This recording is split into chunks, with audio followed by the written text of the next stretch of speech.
Mister Mallick, ভোর তো হয়ে এলো। আসলে হসপিটালেও অনেক কাজ আছে, আমাকে কিন্তু এবারে ব্যাক করে যেতে হবে। না না, আমি এইভাবে যেতে পারবো না। আমি জানি একটা না একটা উপায় ঠিক বেরোবে।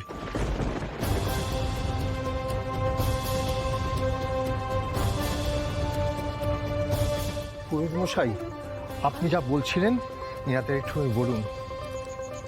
শুনুন, স্নান সেরে শুদ্ধ বস্ত্রে বাবার আরাধনা করতে হবে, তারপর ওই বিশেষ সাপেরও আরাধনা করতে হবে, আর বাজানোর মতো করে প্রাণ ঢেলে বিন বাজিয়ে সেই সাপকে ডাকতে হবে।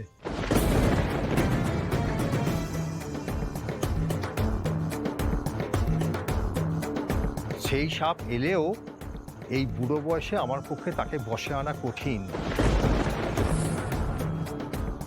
আর ওকে ধরতে না পারলে এক ছোবলেই মৃত্যু।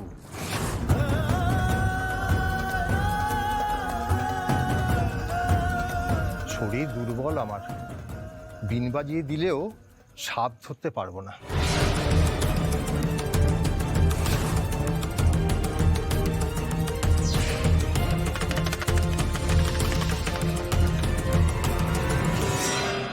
ঠিক আছে, আপনি বিন বাজাবেন, সাপ আমি ধরবো।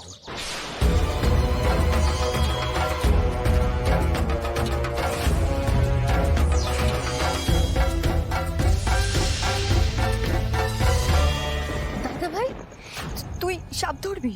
না না, এটা অসম্ভব। সম্ভব বাবা, ওই অসম্ভবকে আমার সম্ভব করতে হবে।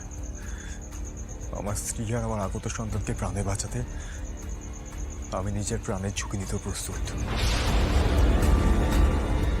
যাও, সামনের পুকুর থেকে ডুব দিয়ে এসো, তারপর পুজোয় বসবো।